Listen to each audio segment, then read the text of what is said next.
Takeaway number 7, the Heisman debate is heating up big time. Now, the leader right now in the clubhouse is Bo Nix, and understandably so. He's been really, really effective, thrown for over 3,000 yards already, has 34 touchdowns, and remarkably just 2 interceptions. He is leading this offense in a very efficient manner. They're not making mistakes. They are putting him in a great position to hit his receivers in catch and run situations. A lot of their throws are not downfield. They're very methodical, and he does a great job of extending plays, being athletic, making great decisions in the pre-snap, adjusting the protection, adjusting the route, adjusting the run game. He does a lot for that team, and he is deservingly at or near the top of everyone's Heisman Trophy ballot. But there's some other guys that are starting to crash the party a bit. We know Michael Penix is in that mix as well. Michael Penix has been awesome all year long. I mean, he's got his team ranked firmly in the top 5. He's been the reason why. He went toe-to-toe just a couple weeks ago with a Caleb Williams, a guy that won the Heisman Trophy a year ago. His defense didn't have their best stuff, but he just continued to deliver over and over and over again. He made some amazing plays against Oregon in leading his team back in the comeback after the 4th down stop. They go right down the field in a couple plays to score the game-winning touchdown. Michael Penix should be on everyone's list. But here's where it gets real tricky, because on the Heisman ballot, there's only 3 names that you can write down. I think we know in some order, Bo Nix and Michael Penix will occupy 2 of those spots. Now, will you have them at 1? Will you have them at 2? Will you have one of them at 3? I don't know if that necessarily matters at the moment, because we're just jockeying for position at the moment. But there are 2 guys that also belong in the conversation for just about everybody. Let's start with Jaden Daniels. He just had, arguably, and a lot of people will say, well, how can a Heisman moment come against a team that might not even go to a bowl game? I understand that. And I think that to an extent, your Heisman moment should be against top quality personnel. And Desmond Howard even said on game day, it's not about your numbers, it's about who you beat. Well, last I checked, this is an individual award.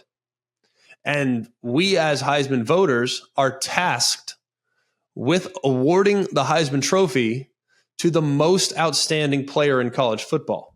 Now, I think Bo Nix deserves a ton of consideration. I think Michael Penix deserves a ton of consideration. But just because his team is sitting at 7-3 doesn't mean Jaden Daniels doesn't need to be in the conversation. The guy just threw for 372 yards.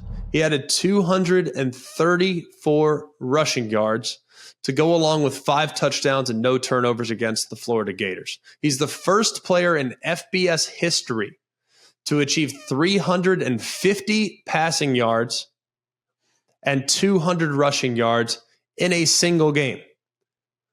The Tigers as a whole went for over 700. That's the most Florida has ever allowed in their program's history.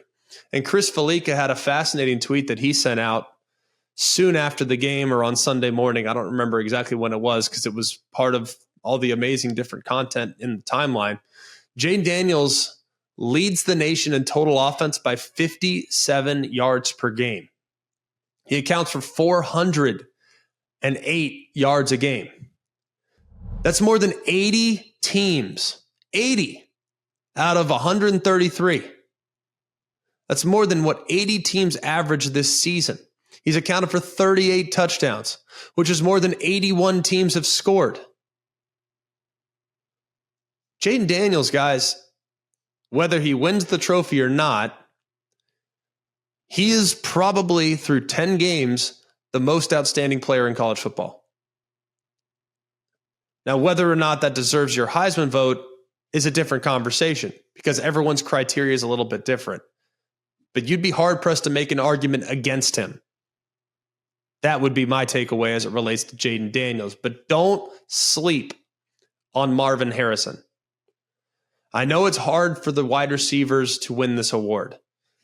And I know a performance in which he goes for nearly 150 and a couple touchdowns against Michigan State. And he also had the rushing touchdown as well. He just became the first receiver in Ohio State history to have 2 1,000-yard receiving seasons. He's going to have a big platform here in a couple weeks. And like what Desmond Howard said, Maybe it's not about the numbers. It's about how you fare in the biggest games on your schedule. Well, if he goes off against Michigan, that's going to give him a pretty dang big boost because he was the difference against a bunch of teams this year, most notably Penn State. Ohio State had Marvin Harrison. Penn State did not. Ohio State won the game in convincing fashion. Marvin Harrison is also one of the most outstanding players in college football. I don't care if he plays receiver. He deserves consideration for the Heisman Trophy. Do you think Caleb Williams is going to get the invite back? Because one, his numbers are just as good as Daniels and Penix.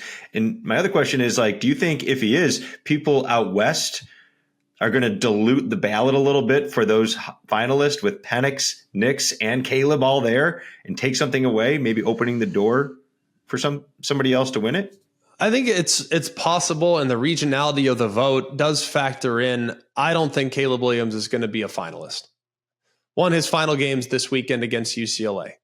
And that means he will have gone 2 weeks from the last time the voters will have seen him. And right now, it's pretty clear who the top 3 or 4 candidates are. And I don't think there's many that would have Caleb Williams in their top 4. Even though you can only vote on 3. There's only 3 names that you can put on your ballot. I'm not sure he's in the top 3. Now, if the list was 5, yeah, Caleb Williams would get an awful lot of consideration on one of those 5 spots. But the fact that you only get to write down 3 names when you cast your vote makes me think he's probably going to be on the outside looking in as far as finalists are concerned.